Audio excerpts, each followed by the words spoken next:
लोगों ने पढ़ रखा था वो यही पढ़े थे हम लोग कि जब हम लोग हाइब्रिडाइजेशन करवाते हैं तभी ऐसा पॉसिबल हो पाता है कि जो बॉन्ड एंगल हम लोगों ने 109 डिग्री 28 मिनट का पढ़ा था वो तब पॉसिबल।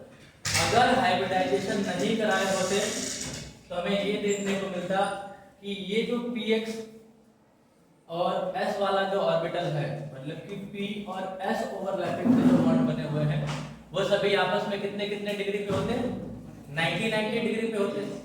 और बाकी ये जो है ये इस प्लेन में कितना भी डिग्री पे हो सकता है। ठीक है, तो यहां तक हम लोग पढ़ लिए थे।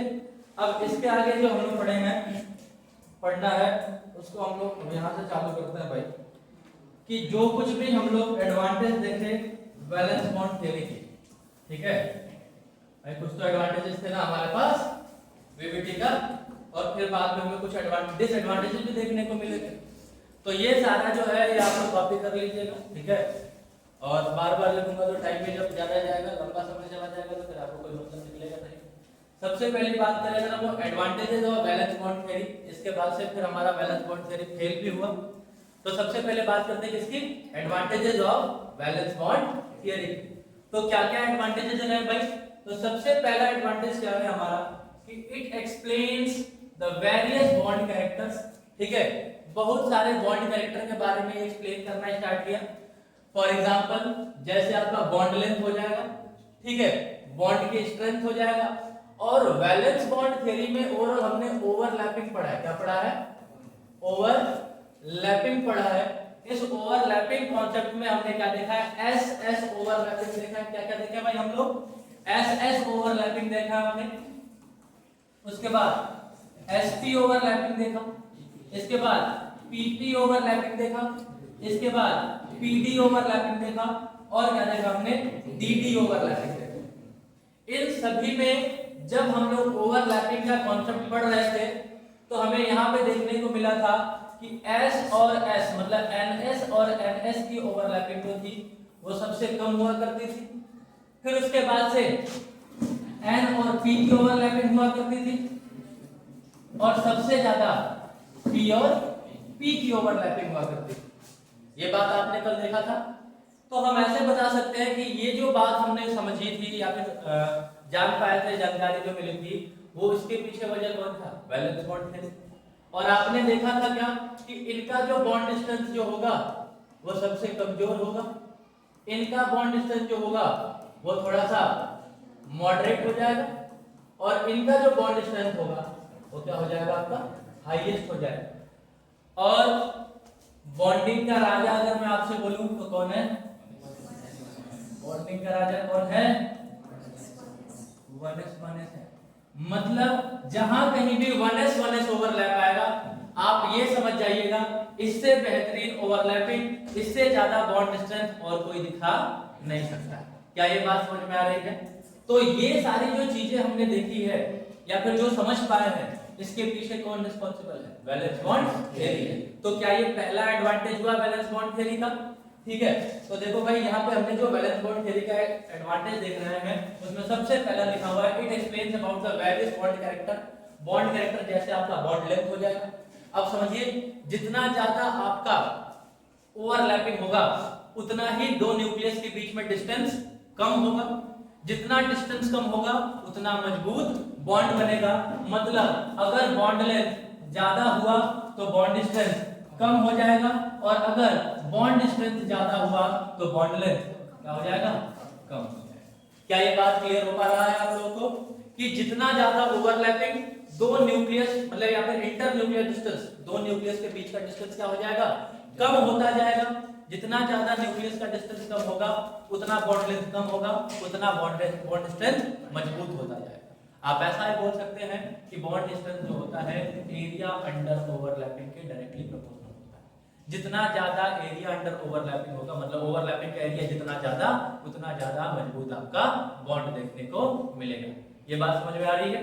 दूसरी बात करते हैं, it explains the quantitative relationship. क्या बोल रहा है भाई, ये quantitative relationship between extent of orbital and bond dissociation energy. मतलब ये एक क्वांटिटेटिव का मतलब समझ रहे हो क्वांटिटी, तो ये क्वांटिटी और मतलब कि क्या बोला जा रहा है भाई, relationship between extent of orbital, extent of orbital कहने का मतलब क्या, ओवरलैपिंग ऑफ ऑर्बिटल। तो ये एक रिलेशनशिप बता रहा है किसके बारे में, कितना ज्यादा ओवरलैपिंग हुआ है और कितनी ज्यादा बॉन्ड डिसोसिएशन एनर्जी है, या फिर हम इसे बॉन्ड एनर्जी भी बोल सकते हैं। क्या बोल सकते हैं भाई, बॉन्ड एनर्जी। आप समझिए बॉन्ड डिसोसिएशन एनर्जी, तो हम बॉन्ड एनर्जी कैसे बोल सकते हैं, तो बॉन्ड को तोड़ने में जितनी एनर्जी लगी होगी, क्या उतनी एनर्जी बॉन्ड के पास होगी कि नहीं होगी, तो हम बॉन्ड डिसोसिएशन एनर्जी कहें, या फिर हम क्या कहते हैं उसको, बॉन्ड एनर्जी कहें।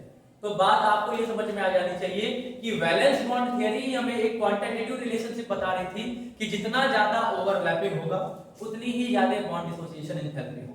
मतलब इनडायरेक्टली हम ये कहना चाह रहे हैं कि जितना ज्यादा आपका ओवरलैपिंग होगा उतना मजबूत बॉन्ड बनेगा, उतनी ही ज्यादा एनर्जी हमें देनी पड़ेगी उन दो पर्टिकुलर बॉन्ड को तोड़ने के। समझ में आ रहा है, मतलब किसी दो एटम के बीच में जब बॉन्डिंग हुई होगी तो उन दोनों बॉन्ड्स को, सॉरी दोनों एटम के बॉन्ड को तोड़ने में जितना ज्यादा एनर्जी देनी पड़ेगी, समझिएगा उतना ही ज्यादा ओवरलैपिंग हुआ है। और ऐसा कौन बता रहा है, वैलेंस बॉन्ड थियरी ही बता रहा है। तीसरे पॉइंट के बारे में बात करें तो this theory accounts for the shape and nature, थोड़ा बहुत शेप और नेचर के बारे में बताया, ठीक है, of bonding of the molecule whose covalency is not according to the number of half-filled orbital present in its ground state। अब इस चीज को थोड़ा सा एक्सप्लेन करने की जरूरत पड़ेगी आप लोगों को, क्योंकि एक लंबी सी लाइन है ये, और लंबी लाइन जल्दी किसी को समझ में आएगी, ठीक है। देखो इसको तोड़ तोड़ के पढ़ते हैं। This theory accounts for the shape and nature of bonding of the molecule. तो देखो वैलेंस बॉन्ड थ्योरी हर बार हमें ये बता रही थी कि किस तरीके से बॉन्ड बनना चाहिए, कितना बॉन्ड बनना चाहिए, ऑक्टेट कैसे कंप्लीट होगा, ऑक्टेट कंप्लीट करने के लिए कितना बॉन्ड बनाना पड़ेगा। लेकिन कभी कभी हमें ऐसा भी देखने को मिला कि भाई जिसके, देखो भाई हाफ फिल्ड ऑर्बिटल्स जितने थे उससे कहीं ज्यादा बॉन्ड बन रहा। आपको एक बात बताया गया था, क्या बताया गया था भाई, कि जितना ज्यादा आपका हाफ फिल्ड ऑर्बिटल होगा, ठीक है, या फिर जितने हाफ फिल्ड ऑर्बिटल्स होंगे उतने ही बॉन्ड बन पाएंगे। किसको किसको ये बात पता है? कल भी मैं ये बात बताया था कि बॉन्ड बनाने के लिए नेसेसरी कंडीशन क्या हुआ करता था, इधर ही कहीं मैंने लिखा था इस चीज को, क्या लिखा था भाई, बॉन्ड बनाने के लिए नेसेसरी कंडीशन ये रहा, देख रहे हो कि ओवरलैपिंग या फिर बॉन्ड तभी बनेगा जब दोनों ऑर्बिटल के पास एक एक इलेक्ट्रॉन होगा और फिर जाके वहां पे क्या बनेगा, बॉन्ड बनेगा, ठीक है। लेकिन वैलेंस बॉन्ड थ्योरी में हमें ऐसा देखने को मिला था, ऐसा देखने को मिला था भाई कि उनके वैलेंस शेल में आपके हाफ फील्ड जितने ऑर्बिटल्स थे कहीं उससे ज्यादा बॉन्ड बन रहे थे। फॉर एग्जांपल, अगर आपसे एग्जांपल की बात किया जाए तो PCl5, समझ रहे हो, इसकी बात कर ले हम लोग, PCl5 की अगर बात करते हैं तो फास्फोरस के साथ बॉन्डिंग किसकी हुई है, क्लोरीन की हुई है। और अगर हम फास्फोरस की बात करते हैं तो एटॉमिक नंबर कितना होता है, 15। इसका अगर मल्टीप्लिकेशन करोगे तो क्या होगा, 1s2 2s2 2p6 3s2 and 3p3 हो जाएगा। अब वैलेंस बॉन्ड थ्योरी कहती है कि only valence shell electron participates in the bond formation. ये पढ़े हो ना कि वैलेंस बॉन्ड थ्योरी के अकॉर्डिंग क्या था कि केवल वैलेंस सेल इलेक्ट्रॉन ही क्या करते हैं, बॉन्ड फॉर्मेशन में पार्टिसिपेट करते हैं। तो बॉन्ड फॉर्मेशन में कौन पार्टिसिपेट करेगा, ये पार्टिसिपेट करेंगे। और इसके लिए पहले तो मैं 3s ऑर्बिटल बना लूं और 3p ऑर्बिटल बना लूं, 3s2 तो ये 3s2 बन गया, 3p3 1 2 3, ठीक है।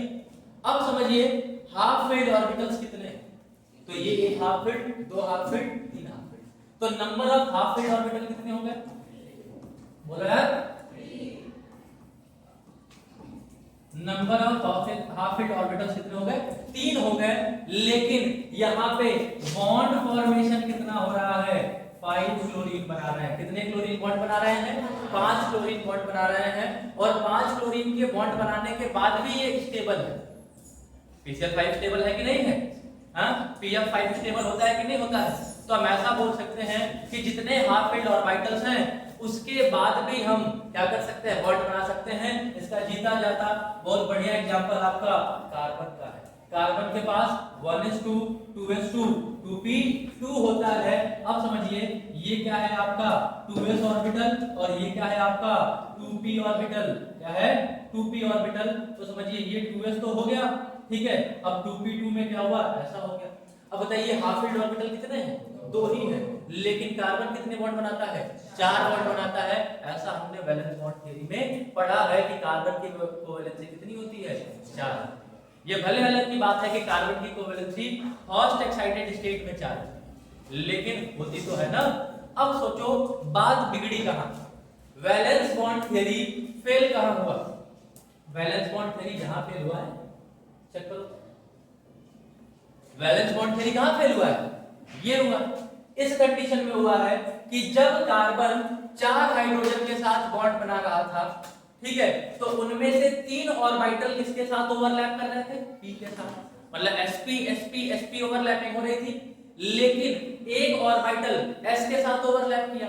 अब ऐसा कंडीशन होने पे 3 जो ऑर्बिटल की ओवरलैपिंग थी उनमें बॉन्ड एंगल कितना होना चाहिए था, बोलो भाई 90 डिग्री का होना चाहिए था, मतलब आपस में म्यूचुअली परपेंडिकुलर होने चाहिए थे।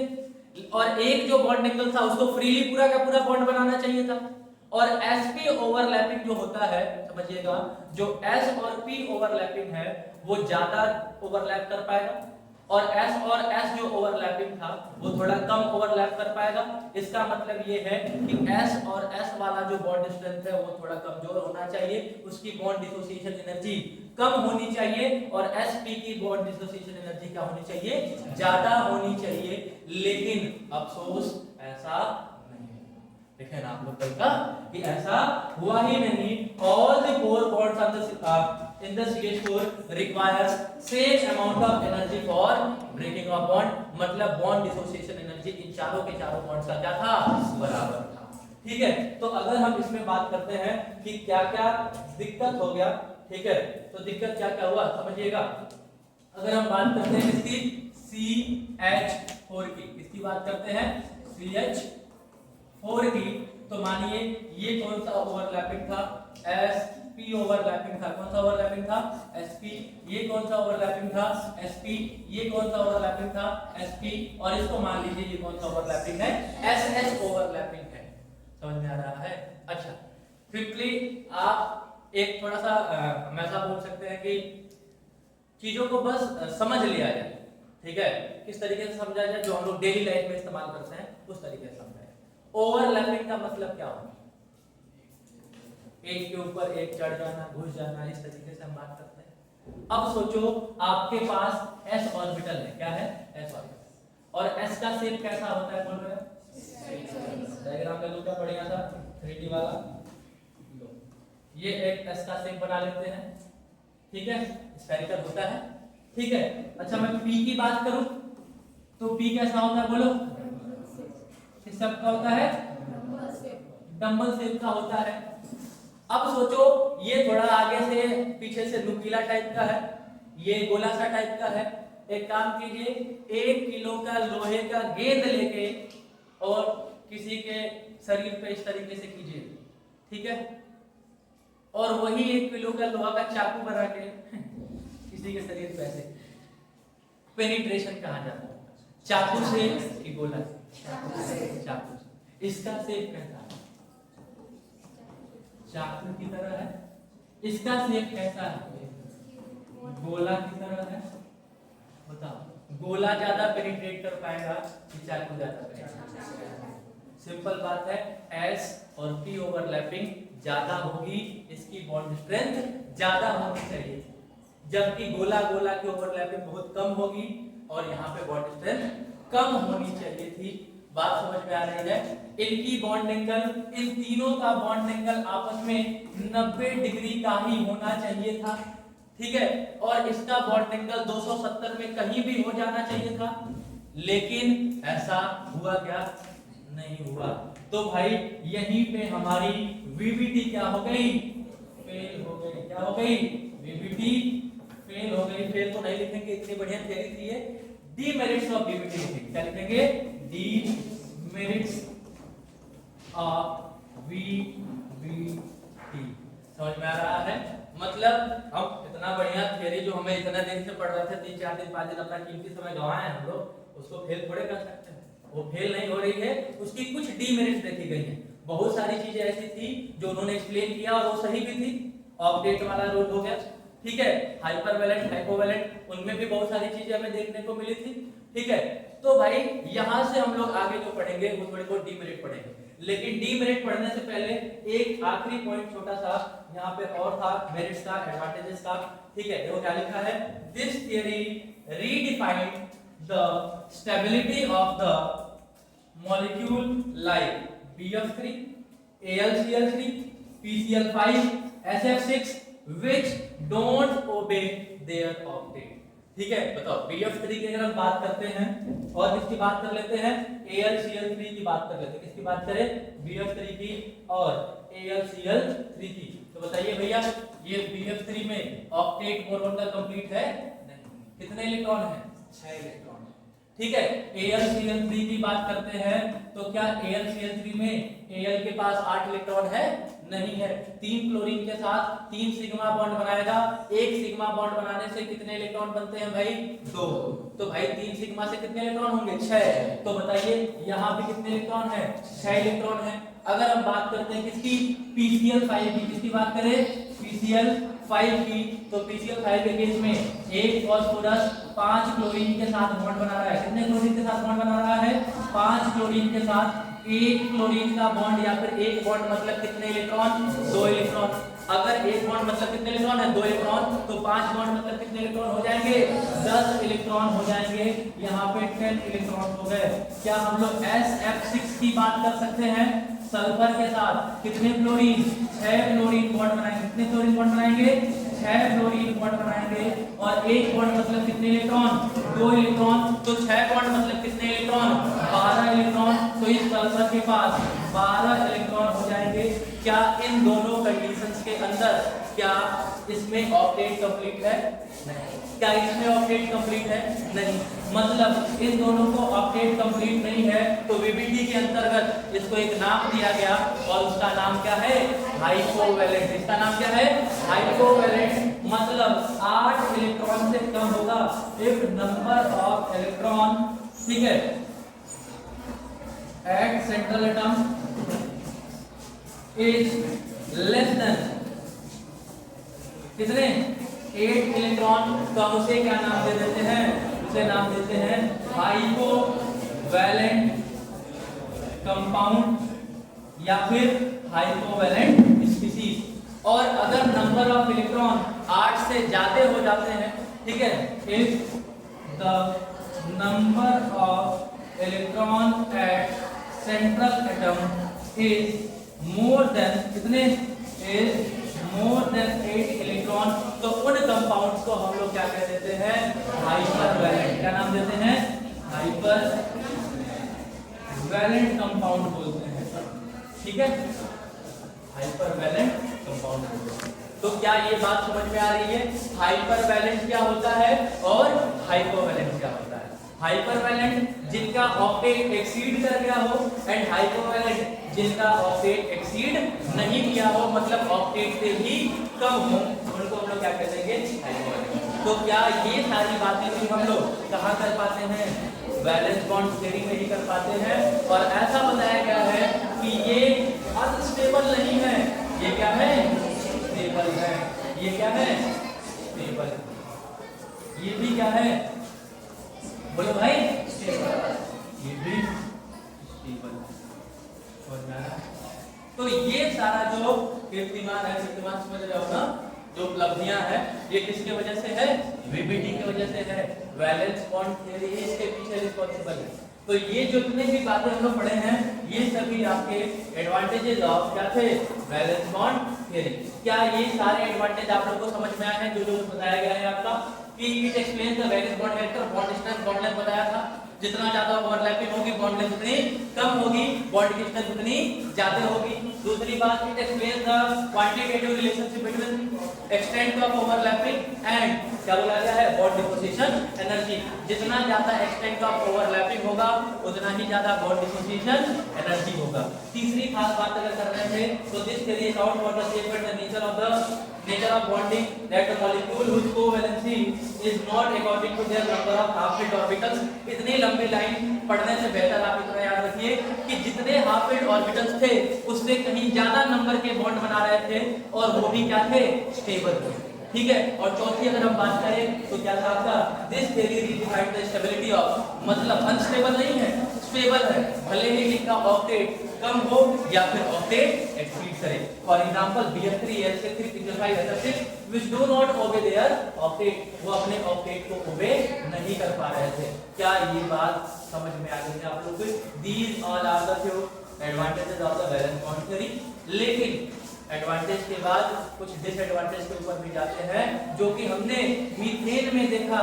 मीथेन में पूरा हमारा एकदम क्या हो गया था, जितनी भी हमारी सोच समझ थी वो सारी गायब हो गई। वो नहीं कहते वक्त पूरा जज्बात बदल गया, वक्त बदल गया, उस तरीके का कहानी हो गया। समझ में आ रहा है? CH4 में सोचते थे 90 डिग्री होगा, है कि नहीं है, लेकिन हुआ क्या 109 डिग्री। मतलब उसका कुछ मतलब ही नहीं 109 डिग्री का है। कोई अपने मन से बोल देगा कि नहीं नहीं 109 डिग्री, वो भी 28 मिनट भी होगा ऐसा अपने मन से तो होगा नहीं, लेकिन एक्सपेरिमेंटली ऐसा देखा गया। बताओ भाई, किसको किसको ये सारी बातें समझ में आ गई? बोलिए। अब बात करते हैं किसकी, डिसएडवांटेजेस ऑफ इसका VBT की, वैलेंस बॉन्ड थ्योरी की कुछ डिसएडवांटेजेस की बात करते हैं। Disadvantage of valence bond, disadvantage of valence bond theory, तो वही हम लोग मीथेन का एग्जांपल लेंगे, क्योंकि भाई एक ही गलत चीज मिलनी चाहिए, उसको लेके कहानी बनाने में देर नहीं लगती है। और यहाँ वही कहानी बनाई भी जाएगी। क्या बनाई जा रही है भाई? अकॉर्डिंग टू दिस, क्या बोला गया है भाई? According to this. दिस कहने का मतलब क्या है? VBT, वैलेंस बॉन्ड थ्योरी के according 3 bond angles of CH4, मतलब मीथेन के जो 3 बॉन्ड एंगल थे, शुड बी 90 डिग्री, जो कि किससे ओवरलैप कर रहे होंगे? 90 डिग्री वाले PS वाले ऑर्बिटल जो मतलब जहां पे SP ओवरलैपिंग हुई होगी वहां पे 90 डिग्री का एंगल होना चाहिए था। ठीक है। As these are formed by PP overlapping, ये गलत लिखा गया है, PS ओवरलैपिंग होगा। क्या होगा? PS overlapping. ठीक है। But actually all the 4 bond angles are, लेकिन जो चारों के चारों बॉन्ड एंगल्स थे वो कितने डिग्री के मिले? 109 डिग्री 28 मिनट के मिले थे। कितने डिग्री के मिले थे भाई? 109 डिग्री 28 मिनट्स के मिले थे। इसके आगे अगर हम देखें दूसरा, in order to explain the characteristics and geometrical shape of the polyatomic molecule like CH4 methane, ठीक है, एंड NH3 जो हमारा अमोनिया है, H2O etcetera, Pauling introduce the concept of hybridisation.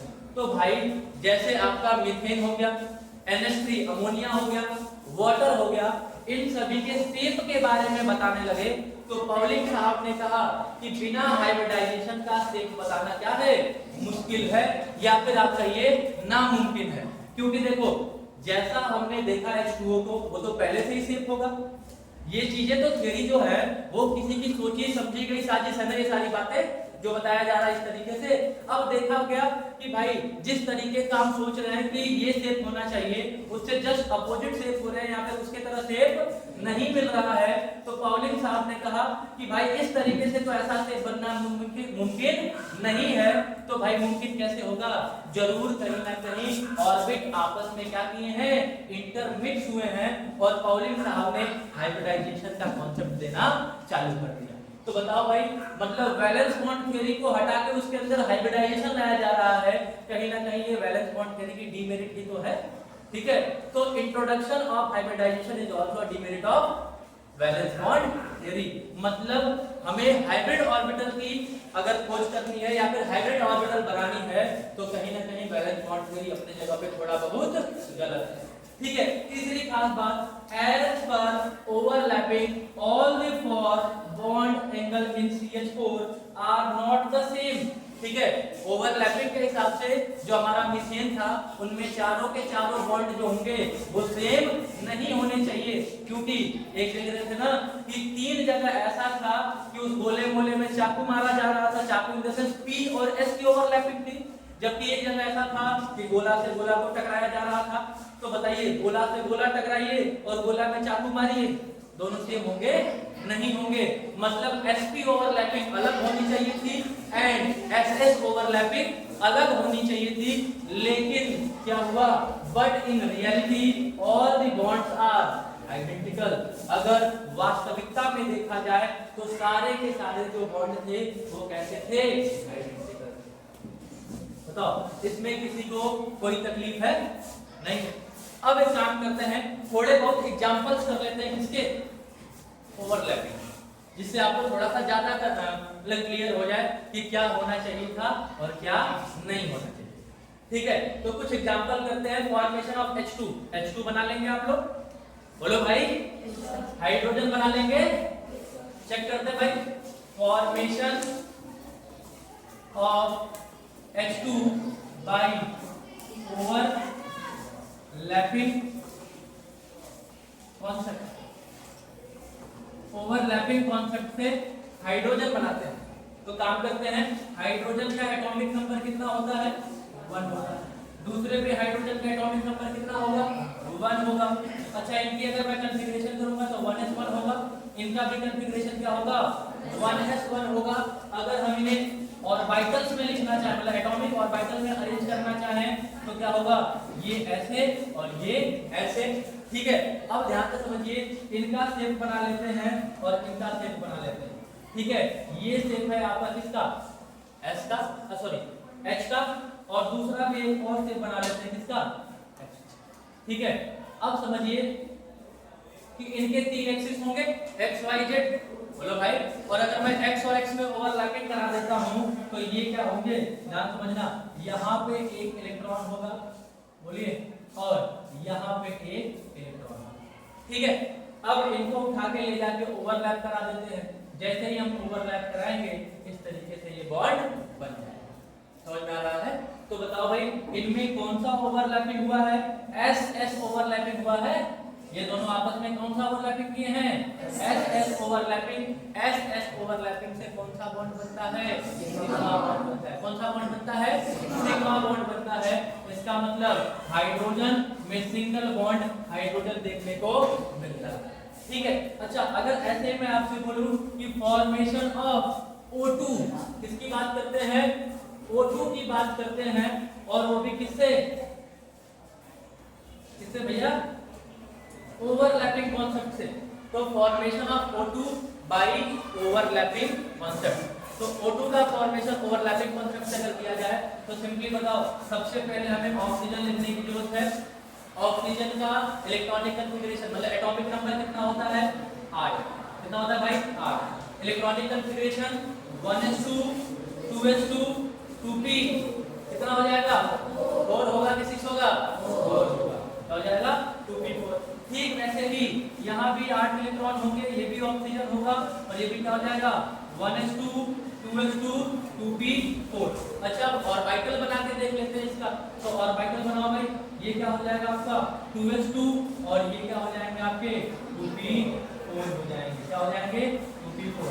यहाँ भी क्या होगा आपका 2s2, और यहाँ पे क्या देखने को मिलेगा, 2p4 देखने को मिलेगा। तो सबसे पहले तो हम क्या करते हैं, 2p2 बना लेते हैं। क्या बना ले भाई, 2p2, यहाँ भी 2p2। अब 2p4 कैसे बनाएंगे, सबसे पहले हाफ फील्ड करेंगे, उसके बाद इसको फुली फील्ड करेंगे। तो लो भाई, ये हाफ फील्ड, ये हाफ फील्ड, ये हाफ फील्ड, 3 इलेक्ट्रॉन हो गए। p में तो 4 इलेक्ट्रॉन है, चेक करो p कितने हैं, 4। तो चौथा इलेक्ट्रॉन क्या करते हैं, यहाँ पर देते हैं। ठीक है, या फिर आपका मन, इसको उठा के आप चाहें तो यहाँ भी बढ़ सकते हैं, इसको उठा के चाहे तो आप यहाँ भी बढ़ सकते हैं। ठीक है, इसमें कोई दिक्कत नहीं होगी। अच्छा, अगली बात करते हैं, तो यहाँ पे यहाँ पे यहाँ पे, तो फिर अगला इलेक्ट्रॉन यहाँ पर करते हैं, ये भी तो। अब समझिए, क्या यहाँ पे ओवरलैपिंग हो जाएगी और यहाँ पे ओवरलैपिंग हो जाएगी। ठीक है, तो जब 2 ओवरलैपिंग हुआ है तो क्या बनेंगे, 2 बॉन्ड बनेंगे, एक सिग्मा का और दूसरा पाई का। इसको थोड़ा फिल किया जाए, कैसे सिग्मा बनता है, कैसे पाई बनता है। ठीक है, तो एक काम करते हैं हम लोग यहाँ पे p ऑर्बिटल बना लेते हैं। क्या करते हैं? p ऑर्बिटल बनाते हैं। तो एक काम कर लो भाई, ये रहा आपका p ऑर्बिटल। कैसे बनेगा? एक तो आपका s पे बन जाएगा इस तरीके से, ठीक है। दूसरा अगर हम बनाना चाहें तो इस पे बना लें, सॉरी x एक्सिस,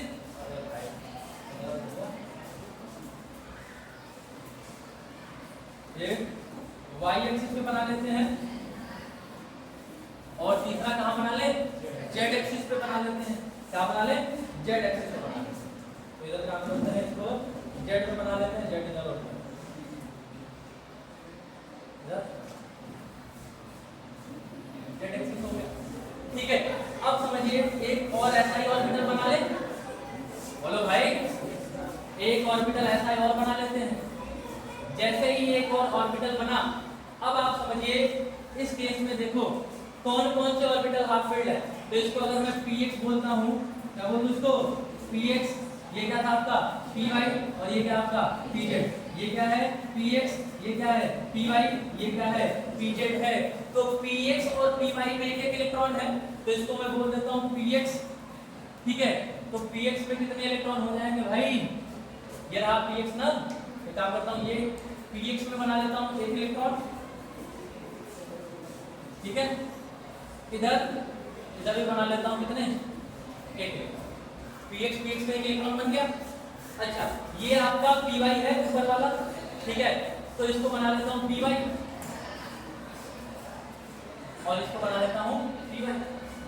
अब pz जो है इसमें दो दो इलेक्ट्रॉन है, तो इसको इधर बना लेता हूँ दो इलेक्ट्रॉन, और इधर भी बना लेता हूँ दो इलेक्ट्रॉन। अब बताओ ओवरलैपिंग कहाँ होती है? जहाँ पे एक इलेक्ट्रॉन प्रेजेंट होता है किसी ऑर्बिटल के अंदर। तो एक काम करते हैं, अब इसको उठा के लेके आते हैं। जैसे इसको उठा के लेके आएंगे, देख रहे हो ये तो ओवरलैप कर गए। अब दूसरा ओवरलैपिंग इसके बीच में होगी। क्या जेड वाला ओवरलैपिंग होगा? नहीं होगा।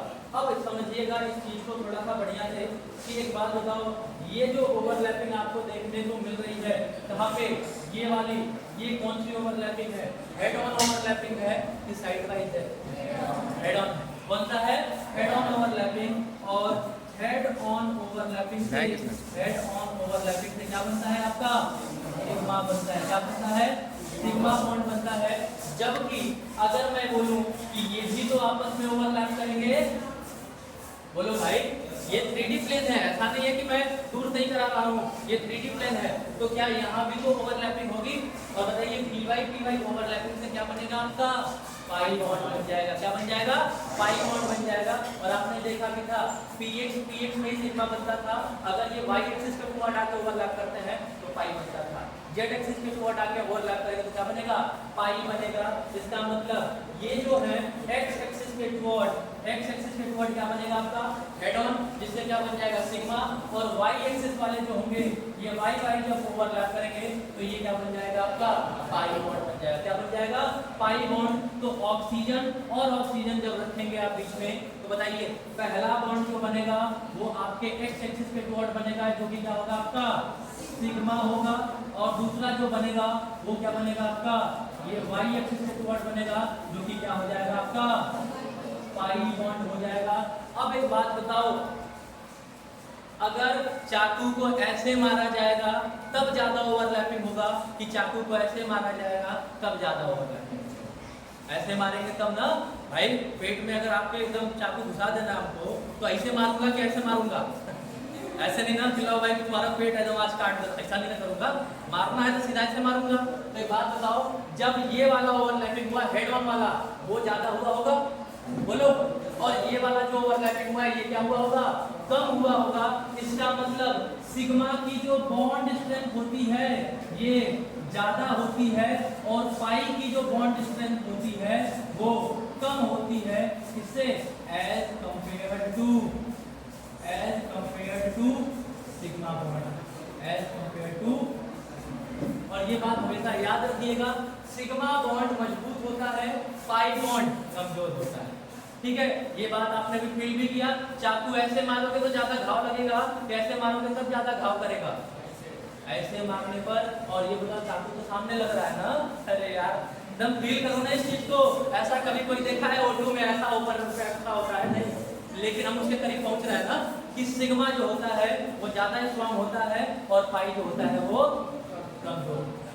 ठीक है, फिर 2 पाई क्या होगा? 2 पाई क्या होगा? ज्यादा कमजोर होगा नहीं, सिग्मा कमजोर, 2 पाई उससे कमजोर, एंड जो सिंपलीफाई होता है वो सबसे कमजोर होता है।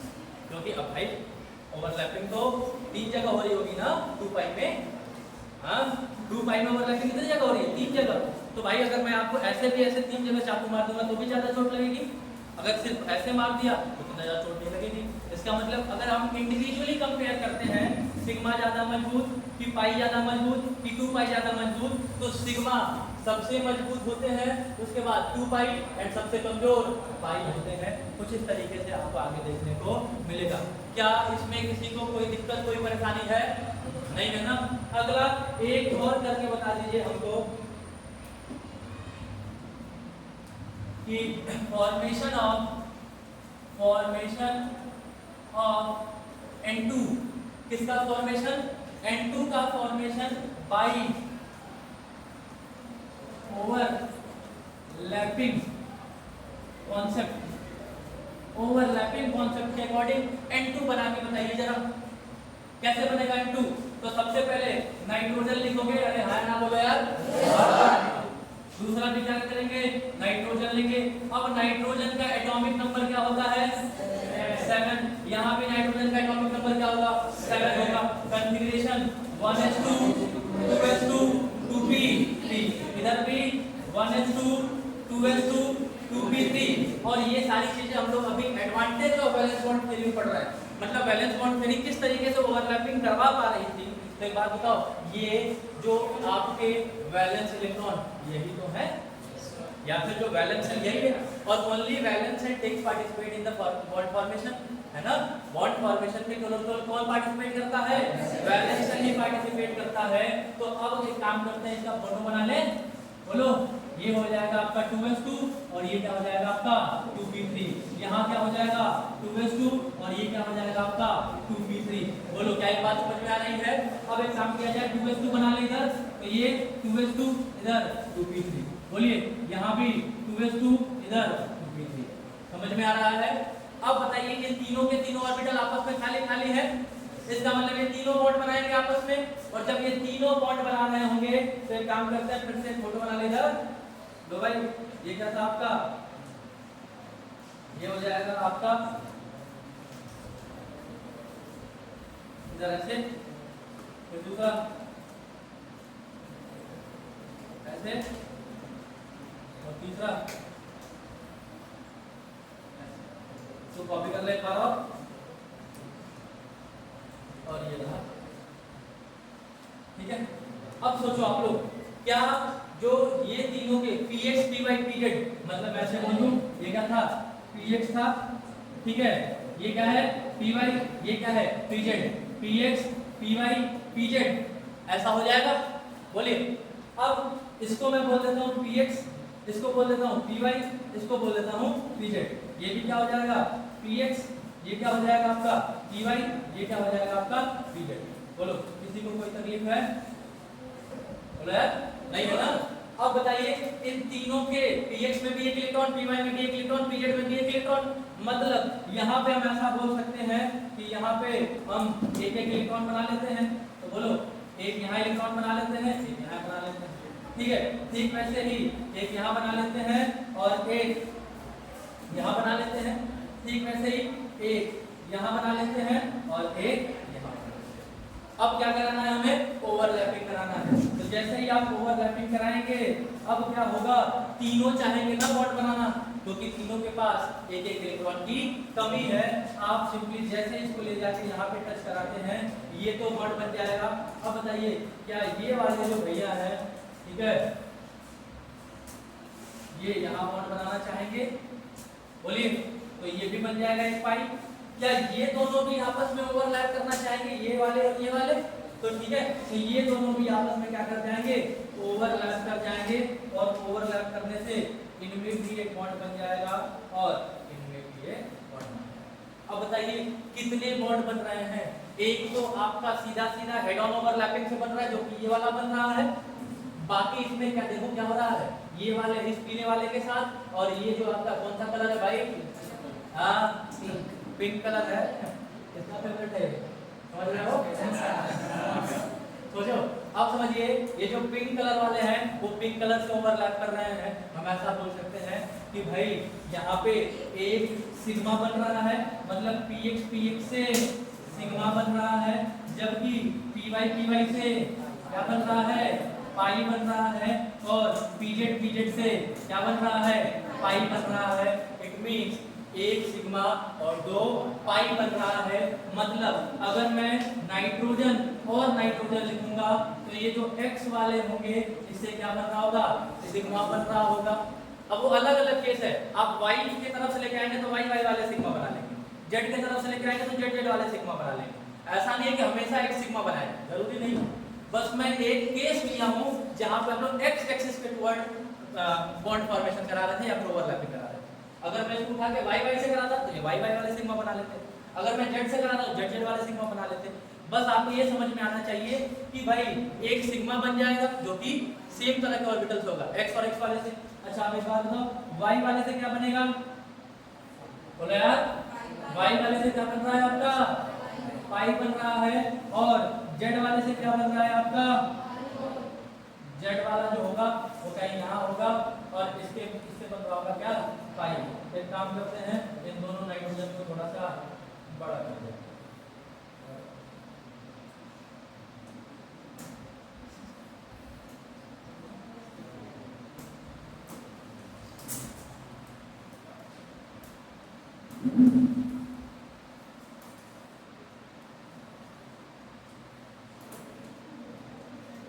जरूरत से ज्यादा बड़ा हो गया।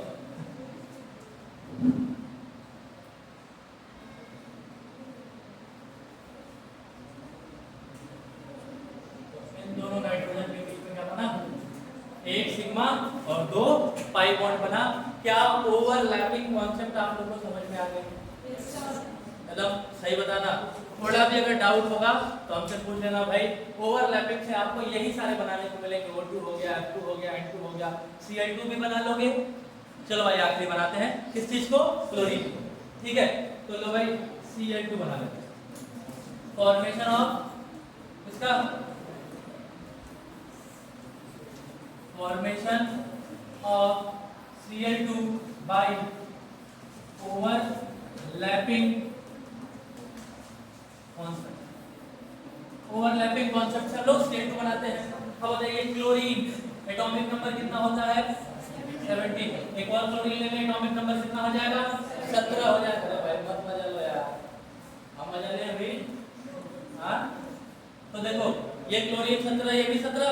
अगर हम इनका इलेक्ट्रॉनिक कॉन्फ़िगरेशन करना चालू कर देंगे तो क्या होगा, बोलो भाई, साथ में बोलो, 1s2 2s2 2p6 3s2 3p5। ठीक वैसे यहाँ भी 1s2, क्या लिखा जाएगा, ठीक है।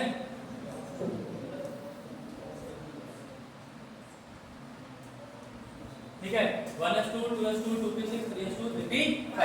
अब बताइए ये सभी हम लोग वीबीटी में ही तो पढ़ रहे हैं, तो वीबीटी में पढ़ने का मतलब क्या है कि भाई वैलेंस बॉन्ड ही जो, मतलब वैलेंस सेल इलेक्ट्रॉनिक क्या करेंगे, बॉन्ड फॉर्मेशन में पार्टिसिपेट करेंगे।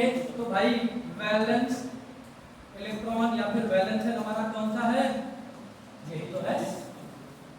हाँ वैलेंस सेल कौन है, ये। तो भाई इनका एक काम करते हैं, ऑर्बिटल के अकॉर्डिंग लिख लेते हैं। तो ये हो जाएगा आपका 3s2 और ये क्या हो जाएगा आपका 3p। ठीक है, अब 3s2 बना लेते हैं। ठीक है, फिर 3s2 इधर 1 2 3 4 5 3p5 हो गया। तो 3s2 3p5 बन गया।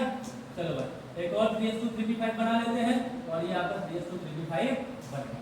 अब समझो अगर मैं इसको बोलता हूँ कि ये px है, क्या है, px है, ये क्या है आपका py है, ये क्या है आपका pz है। ठीक है, ये क्या है आपका px, ये क्या है आपका py, ये क्या है आपका pz। अगर इनमें ओवरलैपिंग कराना होगा तो हमें z एक्सिस से कराना, ठीक है। लेकिन आप लोग को x एक्सिस वाला ओवरलैपिंग ज्यादा बढ़िया लगता है, तो काम करते हैं x वाले को हम लोग खाली कर लेंगे। ठीक है, लग गया जाए। x वाले को खाली कर लेते हैं, बाकी पी वाई पी जेड आपके भरे होंगे। इससे किसी को कोई तकलीफ है? आप चाहे तो z से कराइए, आप चाहिए तो x से कराइए, आप चाहिए तो y से कराइए, किसी को कोई प्रकार का दिक्कत नहीं होनी चाहिए। ठीक है, अब समझिए हमारे पास px खाली है। अब यहाँ पे फिर से डायग्राम बनाते हैं, कौन से वाले भाई? यहाँ पे ये रहा आपका, ये रहा, और ठीक है, अब लेके आते हैं अलग अलग कलर। ठीक है, यही मेरे को अच्छा लगता है, ये कलर ले लो, ये कलर ले लो।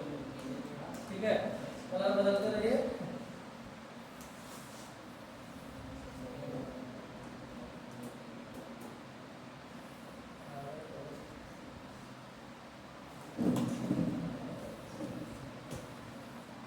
ठीक है, ये क्या हुआ आपका px, बोलिए भाई, ये क्या है px, ये क्या है आपका pz, ये क्या है आपका py। अरे px py को हम लोग हमेशा दिखाते थे 90 डिग्री, तो इस तरीके से हम पे ये प्लेन के पीछे जाएगा pz।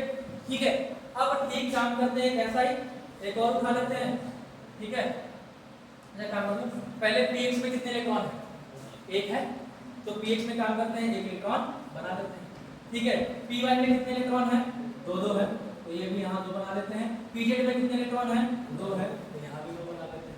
ठीक, ऐसा ही एक और कंफिगरेशन में देखने को मिलेगा, क्योंकि वो भी क्या है आपका क्लोरीन ही तो है, तो एक और क्लोरीन यहाँ पे आ गया आपके पास।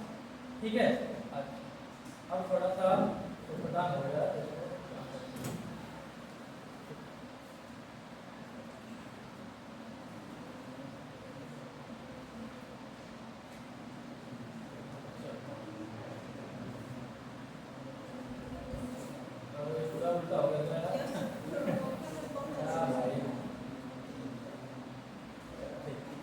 बस इसको एक काम करते हैं, यहाँ से मिटा देते हैं, इसको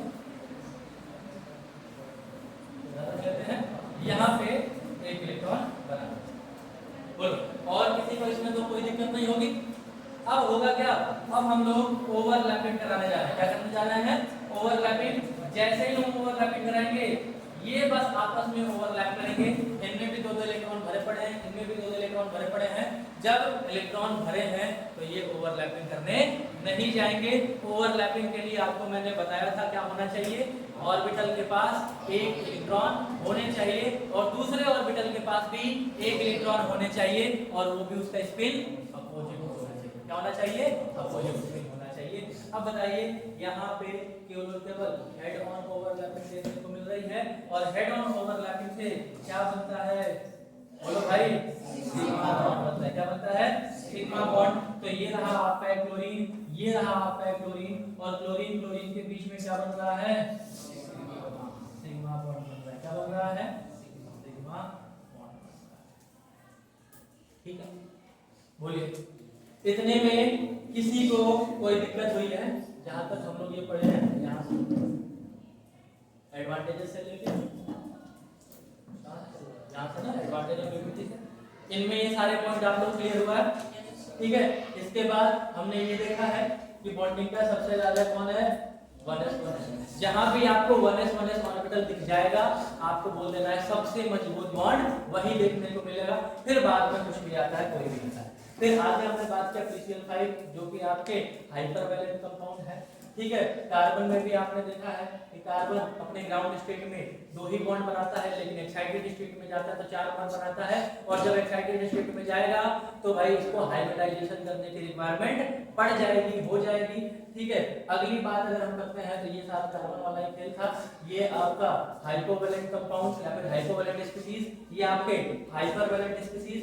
इसके बाद जो हमने देखा डिसएडवांटेजेस ऑफ एबिलिटी, मतलब हमारे जो वैलेंस बॉन्ड थे इसके कौन-कौन से क्या-क्या डिसएडवांटेज हो सकते थे। इसके बाद से हमने क्या देखा, इसके बाद से formation of H2 by overlapping, formation of O2 by overlapping, formation of N2 by overlapping. N2 ही था ना, क्या था ये? अच्छा, ये O2 वाला ही है। फॉर्मेशन ऑफ N2 यहाँ था, N2 by overlapping, and last में हमने क्या देखा है? Formation of Cl2 by overlapping concentration. अच्छा, अब डिसएडवांटेज में आते हैं। छोटा सा डिसएडवांटेज क्या था आपका, ध्यान से पढ़ो। जब डिसएडवांटेज में हमने देखा तो इसमें लिखा गया था, in order to explain the characteristic geometrical shape of the polyatomic molecule like CH4, NH3, H2O, etc. Pauling introduced the concept of hybridization. किसका कॉन्सेप्ट इस्तेमाल किए? हाइब्रिडाइजेशन का कॉन्सेप्ट का इस्तेमाल किए। तो अब हमें टाइम आ गया क्या पढ़ने का? हाइब्रिडाइजेशन पढ़ने का। क्या पढ़ना है भैया? हाइब्रिडाइजेशन। कल मैंने आप लोगों को हाइब्रिडाइजेशन के बारे में थोड़ी बहुत बातें बताई थी, ठीक है, थोड़ा बहुत जिसको कहते हैं भूमिका बना दिए थे हल्का फुल्का, ठीक है। अब आपको हाइब्रिडाइजेशन आगे ही पढ़ना चालू करना। तो अगली बात आती है किसकी? हाइब्रिडाइजेशन, ठीक है। चलो भाई आगे आपके पास हाइब्रिडाइजेशन। तो ये हाइब्रिडाइजेशन क्या होता है समझिएगा इस चीज को, ठीक है। कल के अकॉर्डिंग बताइए आप लोग हाइब्रिडाइजेशन क्या होता है? जब एटॉमिक ऑर्बिटल आपस में क्या करते हैं? ओवरलैप करते हैं। क्या करते हैं? ओवरलैप करते हैं। तो उनके वजह से एक नए तरह का ऑर्बिटल बनता है जिसको हम लोग हाइब्रिड ऑर्बिटल कहते हैं। क्या कहते हैं?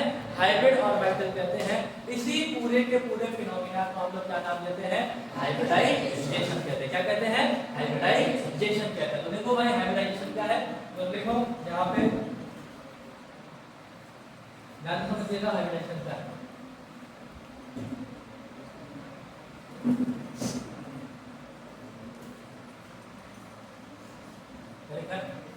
The phenomena of intermixing of slightly different energies, समझ में आ रहा है?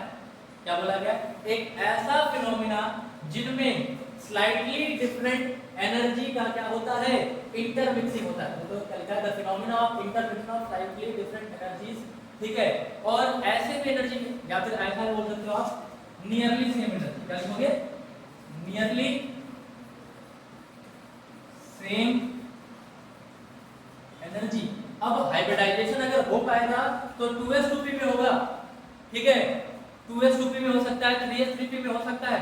ऐसा मत कीजिएगा कि 1s जो है वो 4s के साथ हाइब्रिडाइज कर लेगा, 1s जो है वो 4p के साथ हाइब्रिडाइजेशन करेगा। नहीं, एनर्जी जो होना चाहिए वो क्या होना चाहिए? नियरली सेम होना चाहिए, तभी वो हाइब्रिड बनाएंगे तो उनकी एनर्जी जो होगी लगभग बराबर के बराबर आएगी, ठीक है। तो ऐसा बोला गया है the phenomena of intermixing of slightly different energy. Slightly different energy मतलब क्या? हल्का फुल्का एनर्जी में बदलाव होना चाहिए। बहुत ज्यादा एनर्जी में चेंजिंग अगर हो जाएगा तो वहां हाइब्रिडाइजेशन नहीं होगा, ठीक है। So as to redistribute their energy, और ऐसा क्यों होता है? क्योंकि उनकी एनर्जी को दोबारा से रीडिस्ट्रीब्यूट करना है, ठीक है। यहाँ पे जब आपने देखा था तो यहाँ पे वो लड़की क्या बोल रही थी? चेक करो, ये लड़की अपने पिताजी से क्या बोली कि बराबर बराबर पैसा होना चाहिए और बराबर बराबर सुंदर भी होना चाहिए, तभी तो इनकी एनर्जी को लगभग बराबर किया जाएगा। बोलो अब अगर मैं बोलूं ये एकदम खूबसूरत है, ये बहुत खूबसूरत है, क्या ये दोनों आपस में इंटरमिक्स करेंगे? नहीं करेंगे। क्या इनके पास बहुत पैसा है और इनके पास बहुत गरीबी चल रही है, क्या ये आपस में इंटरमिक्सिंग करेंगे? नहीं करेंगे। इंटरमिक्सिंग थोड़े बहुत 19-20 का फर्क वाले के साथ होता है, 19-20 करोड़ के फर्क वालों के साथ नहीं, ठीक है। तो बस 19-20 का एनर्जी का फर्क होना चाहिए, शेप का फर्क होना चाहिए, तब हाइब्रिड ऑर्बिटल बनेंगे। ऐसा नहीं कि एक को ले लूं पहले सेल का, एक को ले लूं 8वें सेल का, 7वें सेल का, और तो हम लोग भैया हाइब्रिडाइजेशन कराते हैं। मतलब मैं कहूं मैं हरकुलिस साइकिल खरीद के लेके आया हूं और बोलूंगा मेरी साइकिल जैगुआर से कम थोड़े है कोई मानेगा? कहेगा अरे यार गजब बात कर दो, पागल हो गए हो। लेकिन अगर मैं कोई बहुत बढ़िया गाड़ी लेके आया, बहुत बढ़िया कार लेके आया और बोला भाई कि तुम्हारे कार में और हमारे कार में कोई 2-4 लाख का फर्क है, मान सकते हैं, ठीक है। हम भी बराबर के हैं और आप भी बराबर के हैं, ठीक है। लेकिन मैं कह रहा हूं मैं साइकिल से आ रहा हूं, तुम अपने BMW से आ रहा हो, तुम रुकोगे लेकिन ऐसा कहानी बनाओगे मेरे साथ कि मैं किसी और को रुकाऊंगा नहीं, ठीक है। इसका मतलब हाइब्रिडाइजेशन तभी होता है जब नियरली या फिर स्लाइटली डिफरेंट एनर्जी हो, स्लाइटली डिफरेंट एनर्जी हो जाए या फिर नियरली सेम एनर्जी हो जाए, दोनों का मतलब सेम है ना। तो स्लाइटली डिफरेंट एनर्जी कहिए या फिर नियरली सेम एनर्जी कहेंगे, तभी जाके आपका हाइब्रिडाइजेशन पॉसिबल होगा। और ऐसा इसलिए होता है ताकि आगे चल के इन सारी एनर्जीज को रीडिस्ट्रीब्यूट करके बराबर की एनर्जी क्या कर सके? बनाया जा सके। बात समझ में आ रहा है? हम दोस्ती अगर करेंगे तो अपने लेवल से दोस्ती करेंगे ना, कि आगे चल के हम दोनों लोग मस्त पैसा कमाया जा सके। अब ऐसा थोड़े करूंगा कि मैं एक ऐसा दोस्त बना लूंगा तो 1.5 साल का है, 2 साल का है, 3 साल का है, वो हमको फोन करना भैया आइएगा थोड़ा, तो मैं तुरंत पहुंच जाऊंगा। ऐसा नहीं होगा। हम वैसे दोस्त बनाना चाहेंगे जो आगे चल के हमारे काम में आए और हम उसके काम में आए, मस्त दोनों लोग पैसा कमाएंगे। ठीक है, बाकी इधर उधर की दोस्ती नहीं की जाती है। समझ में आ रहा है? तो देखो क्या लिखा गया है, रिजल्टिंग द, क्या लिखा है, resulting the formation of a new set of orbitals of equivalent energy, मतलब उनकी एनर्जी लगभग लगभग क्या होनी चाहिए, बराबर होनी चाहिए। तो बात समझ में आ रहा है ना? अब बताइए 19 और 20 और 19 20 21 का ना अगर आप रेशियो निकालोगे या फिर मीन निकालोगे तो बराबर का आएगा। हाँ, मैं बोल दिया एक पारा लड़का 2 नंबर, एक पारा लड़का 98 नंबर, उन दोनों को मिला के हम कहते हैं कि हमारा जो ओवरऑल परसेंटेज 50% आया है, ये माना जाएगा नहीं ना? हम ऐसा नहीं बोलेंगे, हम बोलेंगे एक लड़का तो नियरली 100% स्कोर किया है और दूसरा लड़का नियरली 0% मतलब फेल है, हम ऐसा बोलेंगे ना? हम इंटरमिक्सिंग तभी कहेंगे, हम अच्छे दोस्त तभी बन पाएंगे जब एक का नंबर 98 आ रहा है, दूसरे का नंबर 97, 95, 94 आ रहा है। ठीक है, हम ऐसा नहीं कहेंगे कि 98 पाने वाला लड़का 2 नंबर पाने वाला लड़का से दोस्ती कर लेगा और उसकी बॉन्डिंग बहुत बढ़िया होगी। दोस्ती तो कर सकता है, बॉन्डिंग बहुत अच्छी नहीं हो सकती। समझ में आ रहा है? अब ध्यान से देखिए, साइलेंट फीचर, ये साइलेंट फीचर है, सेलिएंट फीचर। क्या ये? Salient feature. आपने कई बार पढ़ा होगा, जब कभी एडवर्टाइजमेंट होता है तो वो लोग सेलिएंट लिखते हैं। ठीक है, और जब मैं छोटा था तो सोचता था साइलेंट फीचर है, मतलब ये किसी को पता नहीं चलता है। ठीक है, ये अंदर अंदर का फीचर, लेकिन ये कौन सा फीचर है? सेलिएंट है। क्या है? SALIENT। सेलिएंट मतलब क्या होता है? बेहतरीन फीचर्स। ठीक है, जब आप अपना स्कूल का कभी एडवर्टाइजमेंट करते हुए देखे होंगे तो नीचे लिखा होगा salient feature, fully AC room, ये डिजिटल क्लासेस, फलाना ठिकाना, RO drinking water and so on, जो कुछ भी है सब लिखा जाता है कि नहीं लिखा जाता है? Well certified teacher, well educated teacher, फलाना टीचर, ठिकाना टीचर है, नहीं पता है। ठीक है, ये हर जगह की परंपरा है। तो वो क्या होती है? उनकी सेलिएंट फीचर होते हैं, लेकिन किताबों में वही सेलिएंट फीचर आते हैं जो वाकई में होता है। ठीक है, तो ये सेलिएंट फीचर किसके हैं? हाइब्रिडाइजेशन के। क्या पढ़ते हैं इसको? Silent feature of hybridization. Silent पढ़ें, सेलिएंट पढ़ें, जो पढ़ते हैं वो पढ़ लीजिए। बस ये समझ में आना चाहिए कि ये बेहतरीन फीचर है किसके? हाइब्रिडाइजेशन। हम समझो बड़ा बड़ा पतला पतला लिखा है, लेकिन आई थिंक आप लोगों को दिखाई दे देना चाहिए। देखो क्या लिखा है, the number of hybrid orbitals are equal to the number of atomic orbital that they get hybridized. मतलब यहां से आप बात समझिए, अगर मैं पहला पॉइंट आपको समझाना चाहूं, क्या बोला गया है? The number of hybrid orbitals is equal to number of orbitals states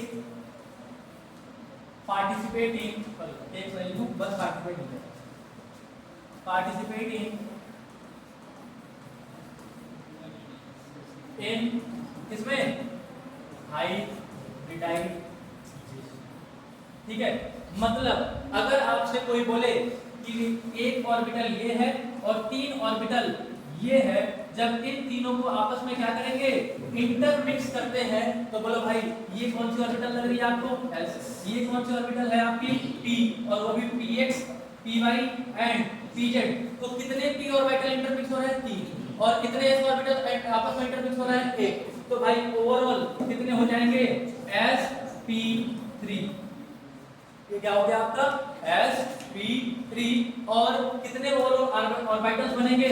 ऐसे बन जाएंगे कितने? 1 2 3 4। ठीक है, तो ये क्या थे आपके? Individual orbitals. ये कौन से थे? Individual orbitals. ठीक है, और आफ्टर इंटरमिक्सिंग हम ऐसा लिख सकते हैं, यहाँ पे क्या हो रहा है?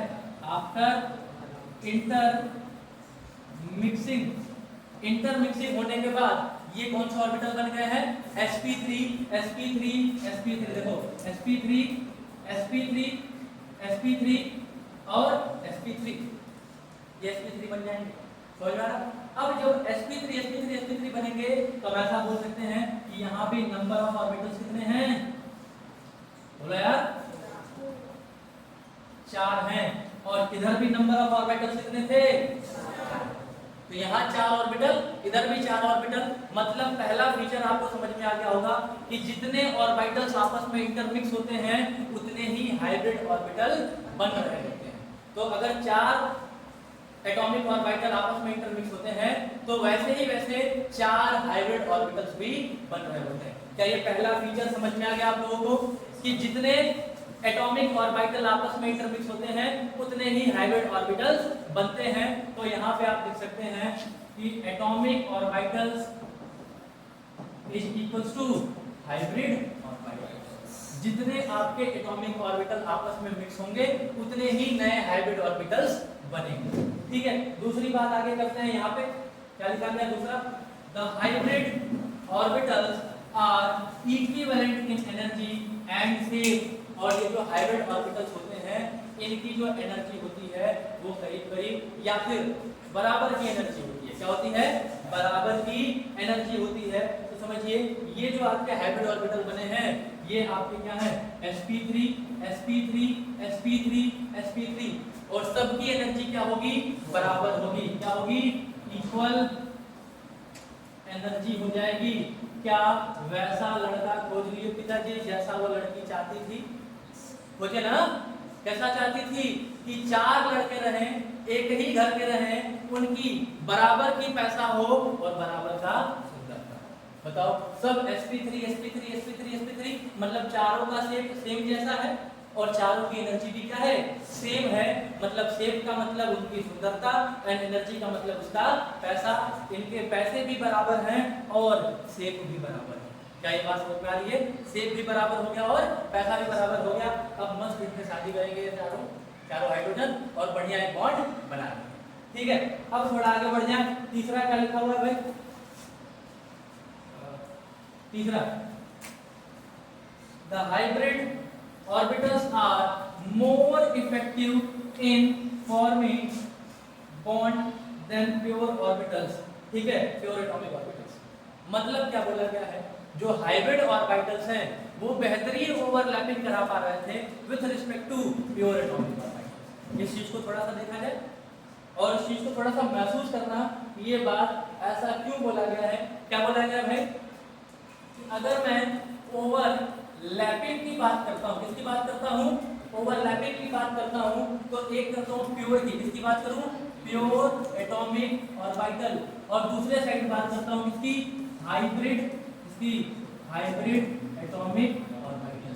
ठीक है, प्योर एटॉमिक ऑर्बिटल की अगर हम बात करते हैं तो एक बात बताइए, ये s है और ये p है। क्या है? ये s और दूसरे वाले p। अगर मैं इनमें चेक करूं तो एक और p बना लेता हूं और एक और s बना लेता हूं। ठीक है, ये एक और p हो जाएगा आपका।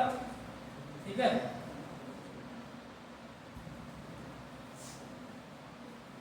और एक और इधर s बना लेते हैं। चलो, समझ में आ रहा है? ये s और p, जब s की ओवरलैपिंग हम किसके साथ कराएंगे? s के साथ कराएंगे तो उतना ज्यादा ओवरलैपिंग नहीं हो पाएगा। आपको ये बात मैं बता दिया हूं कि गोला से गोला पे मारेंगे तो उतना ओवरलैपिंग नहीं होगा, जबकि चाकू से चाकू पे मारेंगे तो ओवरलैपिंग बहुत ज्यादा हो जाएगा। तो सोचिए क्या इनकी ओवरलैपिंग ठीक ठाक हो जाएगी? इनकी ओवरलैपिंग कम हुई होगी। हम ऐसा बोल सकते हैं कि नेट ओवरलैपिंग, ओवरऑल ओवरलैपिंग किसी में बहुत ज्यादा हो गई, मतलब बहुत ज्यादा हो गई और किसी में कम हो गई। लेकिन अगर मैं आपसे कहूं कि जो हाइब्रिड ऑर्बिटल्स हैं वो s और p को मिला के बने हैं, मतलब s के भी कैरेक्टर हैं और p के भी कैरेक्टर हैं, तो एक काम किया जाए क्या? बोलो भाई, इधर मैं क्या करता हूँ? s बना लेता हूँ। ठीक है, इधर मैं क्या करता हूँ? p बना लेता हूँ। ठीक है, अब सोचो यहाँ पे प्लस बना लिया जाए और यहाँ भी इसका प्लस बना लिया जाए। ठीक है, अब ये जो इंटरफेरेंस होते हैं ये कंस्ट्रक्टिव इंटरफेरेंस होते हैं। कंस्ट्रक्टिव डिस्ट्रक्टिव क्या होता है अभी समझ में आ जाएगा। अब सोचो अगर मैं प्लस हूँ और मेरे साथ एक और प्लस लड़का आ गया, प्लस मतलब मैं एक अच्छा लड़का हूँ और मेरे साथ एक और अच्छा लड़का आ गया, हम दोनों की दोस्ती बहुत बढ़िया हो जाएगी और हम दोनों अच्छी आदतों को सीखने में और माहिर हो जाएंगे। समझ में आ रहा? लेकिन अगर मैं कहूँ मैं प्लस आदमी हूँ और मेरे साथ कोई नेगेटिव आदमी दोस्ती कर लिया, अब हमारी क्या बॉन्डिंग मजबूत होगी, बेहतरीन होगी? नहीं होगी। मतलब हम ऐसा बोल सकते हैं कि जब इस प्लस को इसके साथ ले आके जोड़ा जाएगा तो बताइए प्लस प्लस हो जाएंगे, बोलिए ये माइनस वाला छोटा हो जाएगा, तो इसमें जो आपका लोग बन के आता है वो कुछ इस तरीके का बनता है, ठीक है। और इधर साइड में इलेक्ट्रॉन डेंसिटी जो होती है, बढ़िया सा पूरा लिखूं, इलेक्ट्रॉन डेंसिटी जो होती है वो क्या हो जाती है, इंक्रीज कर जाती है। सोचो इलेक्ट्रॉन की डेंसिटी एक तरफ बहुत ज्यादा हो जाएगी, ठीक है, इनका एक प्रॉपर शेप भी हो जाएगा, इनके पास पैसा भी हो जाएगा। सोच रहे हो, ये बात समझ में आ रही है? ये गोला वाला क्या था, पैसा था, ये वाला क्या था, शेप था। अब सोचिए जब ये आपस में क्या किए हैं, इंटरमिक्स हुए हैं, तो क्या इसका थोड़ा बहुत शेप भी मिल गया ऐसा, क्या इसके पास पैसा भी आ गया? अब ये ज्यादा बढ़िया ओवरलैपिंग दिखा पाएंगे। सोचो ये चाकू तो है लेकिन थोड़ा सा मुरझाया हुआ है, ये एकदम खतरनाक चाकू था एकदम अंदर, लेकिन ये चाकू जो है ये थोड़ा बहुत मुरझाया हुआ चाकू है, लेकिन दिख तो रहा है चाकू है। चाहोगे तो आप मार नहीं दोगे किसी को, बिल्कुल मार सकते हैं। उतना ज्यादा गंभीर नहीं होगा जितना गंभीर पहले हो रहा था, लेकिन ओवरऑल गंभीर तो हो रहा है। बोलिए, तो ये जो ओवरलैपिंग होगी ये बेहतरीन ओवरलैपिंग दिखाएंगे, मतलब better shows better extent of overlapping, ठीक है। आफ्टर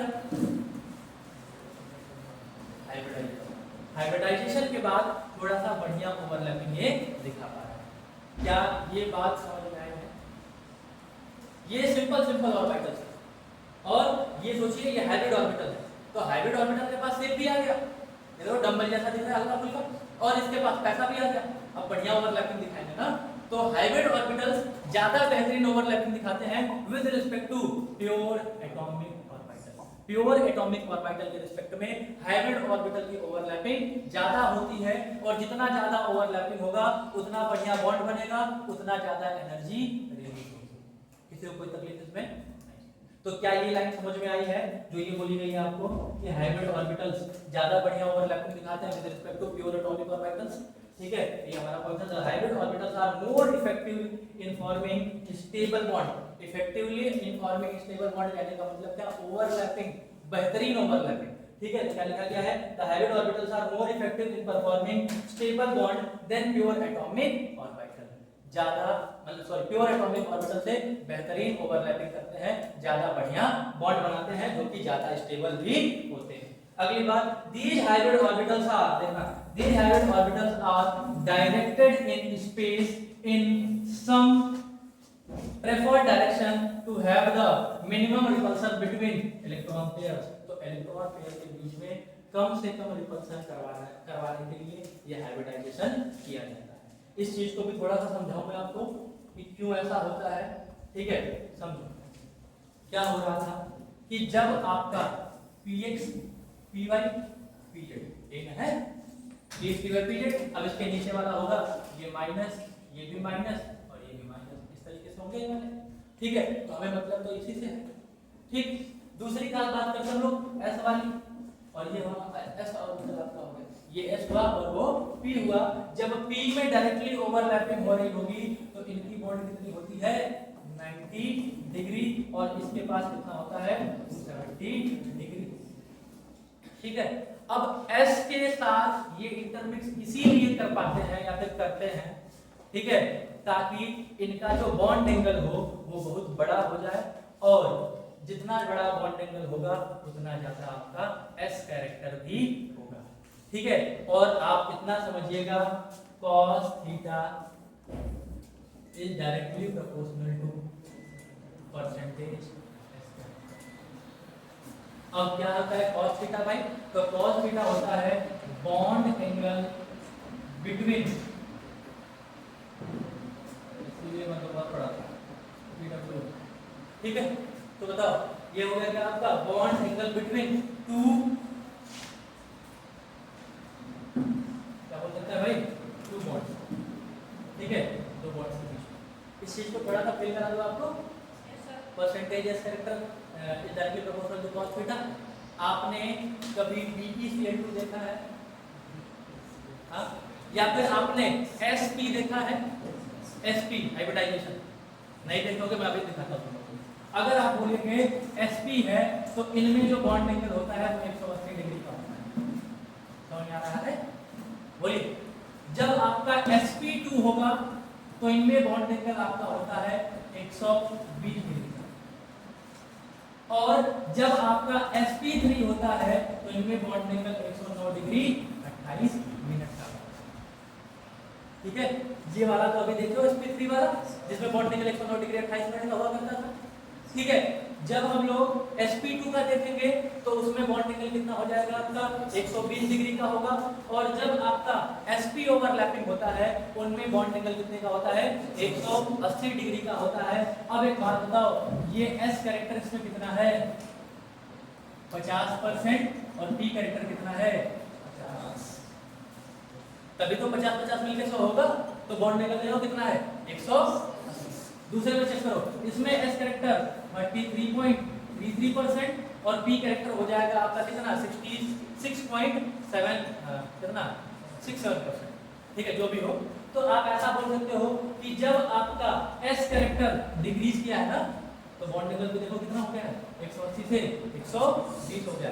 जैसे जैसे S कैरेक्टर घट रहा है वैसे वैसे बॉन्ड एंगल भी क्या होता है घटता जाता है। यहाँ चेक करिए, यहाँ S कैरेक्टर कितना है 25%। किसको ये नहीं समझ में आ रहा है कि S कैरेक्टर कैसे निकालना है? सोचो, ये दो मिलके 100% होंगे तो एक S है और एक P है तो 50-50% हुए। ये तीन मिलके 100% होंगे तो एक का कितना होगा 33.33। बोलो भाई, एक S 2 P मिलके 100%, तो भाई एक S 2 P मिला के कितना 100, तो एक का परसेंटेज कितना हुआ 33.33। ये एक S और 3 P मिलकर 100% बना रहा है तो इसका कितना हुआ 25। तो 25% जब हुआ तो इसका बॉन्ड एंगल कितना 109 डिग्री हो रहा है। मतलब जब हमारा S कैरेक्टर 50% था तो कितना बॉन्ड एंगल था 180 था। जब हमारा S कैरेक्टर 33.33 था तो बॉन्ड एंगल कितना है 120। जब हमारा S कैरेक्टर 25% है तो बॉन्ड एंगल कितना है 109 डिग्री 28 मिनट। आप समझिएगा, पानी का जब आप निकालेंगे तो उस पे 104 डिग्री 5 मिनट आता है। ठीक है, मतलब उसमें S कैरेक्टर और कम हो जाता है, समझ आ रहा है, और उसका S कैरेक्टर 2.33% होता है। मतलब SP 2.33 होता है उसका हाइब्रिडाइजेशन। समझ आ रहा है? वो आगे की बातें हैं, लेकिन अभी तक अपने सिलेबस में हम लोग क्या कहते हैं, पानी का हाइब्रिडाइजेशन sp3 है, NH3 का हाइब्रिडाइजेशन sp3 है, लेकिन ऐसा जरूरी नहीं है, वो आगे की बात है, वो इस फॉर्मूला पर रखेंगे cos थीटा। ठीक है, आगे बढ़ जाए अब। बोलिए, तो हाइब्रिडाइजेशन के सेलेक्ट फीचर पढ़ रहे थे ना अभी हम लोग, और ये सेलेक्ट फीचर शायद हो भी गया है। बोलो भाई, किसी को कोई तकलीफ है इसमें? नहीं ना है। The number of hybrid orbital, ये भी हो गया। The hybrid orbitals are equivalent energy, मतलब एनर्जी की क्या होती थी इक्विवेलेंट हुआ करती थी, सेम भी लगभग एक जैसा हुआ करता था। The hybrid orbital are more effectively in forming stable bond, मतलब हाइब्रिड ऑर्बिटल जो होते हैं वो ज्यादा बेहतरीन ओवरलैपिंग दिखा पाते हैं। And these hybrid orbitals are directed in space in such a manner या फिर in such a preferred direction that have minimum repulsion between the electron pair। और आपने CH4 में देखा होगा ये बात, ठीक है, ताकि भाई CH4 में ऐसा देख सकते हैं, ये रहा आपका कार्बन, ये रहा आपका हाइड्रोजन, ये रहा आपका हाइड्रोजन, ये रहा आपका हाइड्रोजन, और ये रहा आपका हाइड्रोजन, यहाँ हाइड्रोजन, यहाँ हाइड्रोजन, यहाँ हाइड्रोजन, यहाँ हाइड्रोजन। इस तरीके से रखा गया है हाइब्रिडाइजेशन करने के बाद कि इनकी जो बॉन्ड एंगल होगी वो 109 डिग्री 20 मिनट के बराबर, इसके बराबर होगी 109 डिग्री 28 मिनट। जब इनिशियली का था 90 डिग्री और 270 डिग्री, क्या ये स्टेबल है? नहीं है, बहुत ज्यादा स्टेरिक रिपल्सन होता है। स्टेरिक मतलब जानते हो क्या होता है? स्टेरिक मतलब इलेक्ट्रॉन इलेक्ट्रॉन का रिपल्सन। ठीक है, तो जब ये तीनों के तीनों आपस में 90-90 पे होते तो स्टेरिक रिपल्सन होता कि नहीं होता? तो स्टेरिक रिपल्सन से बचने के लिए क्या करते हैं, S को अपने पास बुलाते हैं कि भाई कुछ S कैरेक्टर अपना हमको दे दीजिए ताकि हम अपने बॉन्ड के एंगल को थोड़ा थोड़ा बढ़ा लेंगे। अगर हमारा बॉन्ड एंगल बढ़ जाएगा तो हमारा रिपल्सन कम से कम हो जाएगा और हमारा जीवन धन्य हो जाएगा। समझ में आ रहा है ये बात? तो हाइब्रिडाइजेशन क्यों हो रही है, कैसे हो रही है, इसके बारे में तो पढ़ लिए। अब हम लोग कल से पढ़ना चालू करेंगे कि sp हाइब्रिडाइजेशन क्या होता है, sp2 क्या होता है, sp3 क्या होता है, sp3d क्या होता है, sp3d2 क्या होता है, sp3d3 क्या होता है। बस यहीं तक हमारे सिलेबस में है, sp3d2 तक ही है, sp3d3 आप कहेंगे तो हम बता देंगे उस चीज को, ठीक है। पेंटागोनल बाइपिरामिडल से होता है सब चीज का। तो बस आप एक काम कीजिएगा, जितना आपको पढ़ाया जा रहा है, ठीक है, उतना बस पढ़ते जाओ, ईमानदारी से पढ़ो, ठीक है। मैं इतना गारंटी ले रहा हूँ कि मेंस तक के सारे सिलेबस आपका मैं कवर करके चलूंगा। एडवांस की बात हम नहीं करते हैं, लेकिन मेंस तक का सारा सिलेबस कवर करते हैं। बस ईमानदारी से जितना यहाँ पढ़ाया जा रहा है उतना पढ़ लीजिए, इससे ज्यादा और कुछ करने की रिक्वायरमेंट नहीं है। कोई भी क्वेश्चन करोगे आपका हो जाएगा। बस हाँ, क्वेश्चन कैसा होना चाहिए, जो पढ़े हैं उसके अंदर का होना चाहिए। अब ऐसा नहीं कि 12th क्लास का बीबीटी लेके आइएगा कोऑर्डिनेशन कॉम्प्लेक्स वाला और कहिए सर ये तो हमसे हो ही नहीं रहा है, तो बस मैं करता हूँ, आप नहीं कर पाएंगे, ठीक है। तो पहले जितना आपको पढ़ाया जा रहा है वो सारा पढ़ लीजिए, ठीक है। बाकी जाइए आप लोग पढ़ाई कीजिए।